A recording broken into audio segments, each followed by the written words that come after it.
بسم اللہ الرحمن الرحیم۔ السلام علیکم عزیز طلباء و طالبات، میں امید کرتا ہوں کہ آپ سب خیر و عافیت سے ہوں گے۔ تو جیسا کہ آپ کو معلوم ہے کہ اس سے پہلے آپ کو غزل کے حوالے سے میر تقی میر کی غزل میں سے 3 شعر دیے گئے تھے جن کی آپ نے تشریح لکھنی تھی۔ تو بالکل آج ویسے ہی اس ہفتہ کی جو دوسری اسائنمنٹ ہے آپ کی، وہ خواجہ حیدر علی آتش کی غزل نمبر 2 میں سے آپ کو 3 شعر دیے جا رہے ہیں جن کی آپ نے اسائنمنٹ میں تشریح لکھنی ہے۔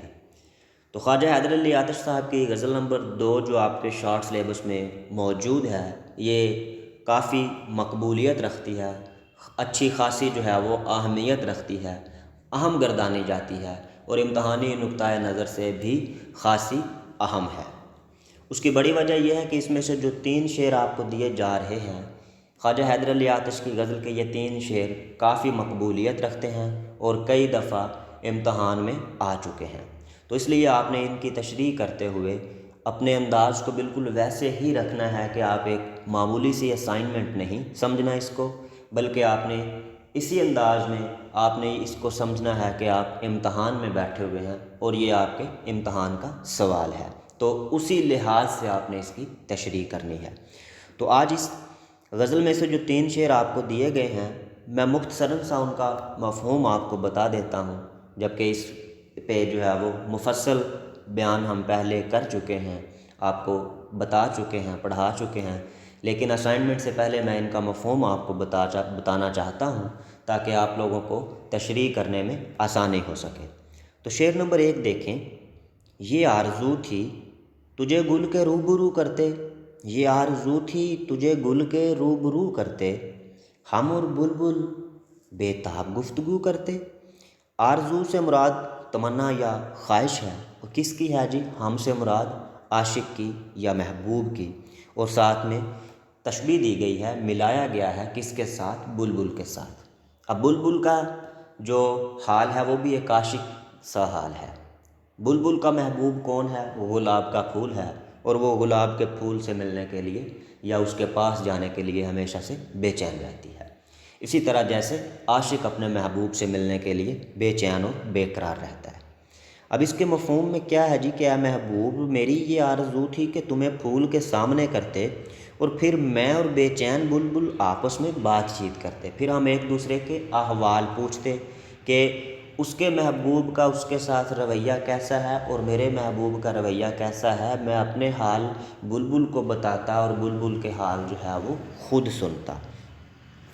اب اس شعر میں مکمل طور پر جو ہے وہ مجازی رنگ ہے، یعنی کہ مجازی عشق ہے اس میں۔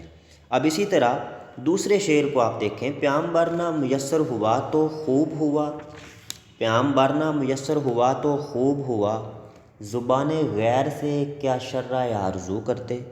اب اس میں دیکھیں کہ نامہ بر ہمیں نہیں ملا، یعنی کہ پیغام لے کر جانے والا اگر ہمیں نہیں ملا، قاصد نہیں ملا، تو یہ بہتر ہوا ہے، کیونکہ کسی دوسرے کی زبان سے اپنی بات کی توضیح و تشریح نہیں کی جا سکتی۔ کیوں نہیں کی جا سکتی؟ کہ ایک عاشق کی یہ دلی تمنا ہوتی ہے کہ وہ اپنے دل کا حال خود اپنی زبانی جو ہے وہ اپنے محبوب کو بتائے۔ اگر کوئی اور بتائے گا تو اس میں جذبات اور احساسات پھر ویسے نہیں رہیں گے جن جذبات یا جن احساسات کے ساتھ جو ہے وہ ایک عاشق جو ہے وہ اپنے دل کی کیفیات اپنے محبوب کو بتاتا ہے۔ کیوں؟ اب وہ کہہ رہا ہے کہ قاصد نہیں ملا تو اچھا ہوا، اس میں وہ اس حوالے سے بھی دیکھتا ہے کہ اگر قاصد کے جانے سے میرا محبوب جو ہے وہ اس کو برا محسوس ہو سکتا ہے، وہ مطلب کہ اس چیز کو ناگوار سمجھ سکتا ہے۔ کیوں کہ بھائی جو جذبات یا احساسات میرے دل کے ہیں تو محبوب جو ہے وہ اس کو اسی وقت اچھا یا برا لگے گا جب میں اپنے دل کے جذبات یا اپنے احساسات خود اپنی زبان سے جو ہے وہ اپنے محبوب کو بتاؤں۔ اگر مجھے قاصد نہیں ملا تو اچھا ہوا، کیونکہ قاصد میں بھی نہیں چاہتا کہ کسی تیسرے بندے کی زبان سے جو ہے وہ میرے دل کی بات یا میرے دل کے خیالات جو ہے وہ کسی تیسرے بندے کی زبان جو ہے وہ ان کی ترجمانی کرے۔ اب جذبات اور احساسات کو راہ عشق کے مسافر ہی صحیح طور پر سمجھ سکتے ہیں، جو عشق کرتے ہیں وہی سمجھ سکتے ہیں، کسی تیسرے عام شخص میں یہ صلاحیت مفقود ہوتی ہے، یعنی کسی تیسرے شخص میں یہ صلاحیت موجود نہیں ہوتی کہ وہ اب ایک بندہ جو ہے وہ دوسرے بندے کے دل کے جذبات یا احساسات کو نہیں سمجھ سکتا، نہیں خیال کر سکتا کہ اب اس بندے نے جو بات کرنی ہے اس کو کس جذبے کے تحت کرنی ہے یا کس احساس کے ساتھ کرنی ہے۔ تو اسی لیے انہوں نے کہہ دیا کہ جذبات اور احساسات کی ترجمانی جو ہے وہ قاصد کے ذریعے سے نہیں کی جا سکتی، بلکہ عاشق جو ہے وہ خود اپنے جذبات اور احساسات کی ترجمانی کر سکتا ہے۔ اب اسی طرح تیسرا شعر اگر آپ دیکھیں، میری طرح سے ماہ و مہر بھی ہیں آوارہ، میری طرح سے ماہ و مہر بھی ہیں آوارہ، کسی حبیب کی یہ بھی ہیں جستجو کرتے۔ اب اس میں کیا کہہ دیا، ماہ و مہر یعنی کہ چاند اور سورج، جستجو سے مراد تلاش، حبیب سے مراد محبوب۔ تو اس میں کہتے ہیں کہ شاید میری طرح چاند اور سورج بھی کسی محبوب کے متلاشی ہیں، وہ بھی کسی محبوب کی تلاش کر رہے ہیں، جستجو کر رہے ہیں، کیونکہ یہ بھی کسی عاشق کی مانند آوارہ گرد ہیں۔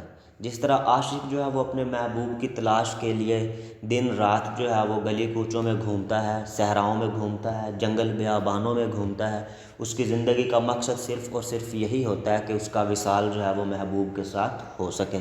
تو بالکل ایسے وہ کہہ رہے ہیں، انہوں نے اپنے ساتھ جو ہے وہ چاند اور سورج کو بھی رکھا، اور کہتے ہیں کہ بالکل یہ بھی ایسا ہی لگتا ہے کہ ان میں بھی جو ہے وہ ایک عاشق جیسی صفات موجود ہیں۔ اب عاشق کی جو صفت ہے وہ یہی ہے کہ وہ دن رات جو ہے وہ اپنے محبوب کی تلاش میں لگا رہتا ہے، اسے ڈھونڈتا ہے۔ تو انہوں نے کہہ دیا کہ یہ چاند اور سورج جو ہیں یہ بھی جو ہیں وہ کسی عاشق کی مانند ہی ہیں، ان کو تشبیہ دے دی۔ اور دوسری طرف چاند اور سورج کو جو ہے وہ عاشق سے تشبیہ دے دی، اور عاشق کو جو ہے وہ چاند اور سورج کے ساتھ تشبیہ دے دی، کہ یعنی کہ ان دونوں کی صفات کو اگر دیکھا جائے تو یہ دونوں صفات کے حوالے سے ایک جیسی ہیں۔ انسان میں جب عشق کا جذبہ سما جاتا ہے تو پھر ظاہری سی بات ہے کہ وہ جذبات کی ندی اس میں رواں ہو جاتی ہے۔ پھر جب جذبات عروج پر پہنچتے ہیں تو عاشق جو ہے وہ اپنے گھر بار کو چھوڑ کر جو ہے وہ نکل جاتا ہے، اور وہ صحراؤں اور جنگلوں کا رستہ جو ہے وہ اختیار کرتا ہے۔ کیوں کرتا ہے کہ اس کی طبیعت میں بے چینی اور بے قراری پیدا ہو جاتی ہے، اور وہ گلیوں کی خاک جو ہے وہ چھانتا رہتا ہے۔ اب اسی طرح اس کے مفہوم کی یہ بات ہے کہ چاند اور سورج بھی آوارہ ہیں، تو وہ کس کی طرح آوارگی میں ہیں؟ عاشق کی طرح۔ اور عاشق کا رویہ یا عاشق کی طبیعت یا عاشق کی حالت یا اس کی کیفیت کیسی ہوتی ہے کہ وہ جنون میں جب آ جاتا ہے، جب اس کا جنون جو ہے وہ اس پہ طاری ہو جاتا ہے، تو پھر اسے کسی چیز کی جو ہے وہ نہ ضرورت ہوتی ہے، نہ ہی اسے کسی چیز کا جو ہے وہ خیال ہوتا ہے۔ اگر اسے کسی چیز کی ضرورت یا خیال ہوتا ہے تو وہ صرف اور صرف محبوب اس کا ہوتا ہے، اور وہ اپنے محبوب کے لیے جو ہے وہ ہمیشہ سے بھٹکتا پھرتا ہے اور گلیوں کی خاک جو ہے وہ چھانتا رہتا ہے۔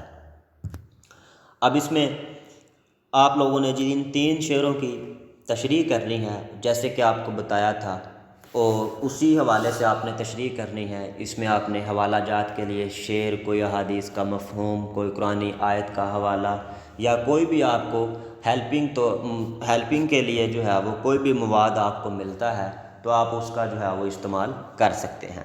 آخر میں آپ کو میر تقی میر کی غزل اور خواجہ حیدر علی عاطف صاحب کی غزل کے حوالے سے کچھ مواد دیا جا رہا ہے جو آپ کی مدد کے لیے ہے۔ اب وہ مدد آپ کی کس طرح سے کرے گا کہ آپ کے پاس کوئی بھی اس غزل میں سے کوئی بھی شعر آ جاتے ہیں تو آپ اس شعر کی تشریح لکھنے سے پہلے اس چیز کو جو ہے وہ لازمی طور پر لکھیں، جس میں کیا ہے کہ میں کلاس میں پہلے بھی آپ کو ہر نظم اور ہر غزل پڑھانے سے پہلے بتا چکا ہوں کہ شاعر کے حوالے سے آپ نے تشریح میں 2-4 لائنیں جو ہیں وہ لازمی طور پر لکھنی ہیں، اور ان کو لکھنے کے بعد آپ نے تشریح کرنی ہے، اور پھر تشریح میں آپ کو حوالہ جات کے لیے شعر لکھوائے جا چکے ہیں، ان کو آپ لکھ سکتے ہیں۔ ان کے علاوہ اگر آپ کو کوئی شعر حوالے کے طور پر یاد آ گیا ہے تو آپ اس کا اضافہ کر سکتے ہیں۔ تو اسی طرح میر تقی میر کی غزل کے حوالے سے یہ آپ کے سامنے موجود ہے، امدادی مواد اوپر لکھا ہوا ہے کہ اس میں آپ جو ہے وہ اضافہ کر دیں گے اس پیراگراف کو، یہ 3-4 لائنیں آپ اپنی تشریح سے پہلے لکھیں۔ میر کی غزل میں سے کوئی بھی شعر آ گیا تو اس کی تشریح سے پہلے یہ 3-4 لائنیں لکھیں، لکھنے کے بعد آپ تشریح کریں۔ تو آج آپ خواجہ حیدر علی آتش صاحب کی غزل پڑھ رہے ہیں جس کی آپ نے اسائنمنٹ بنانی ہے۔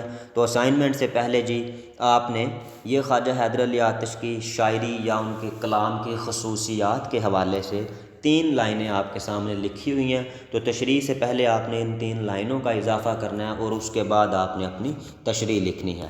تو یہ آپ کا موضوع ہے جی، اس پہ آپ اسائنمنٹ بنائیں۔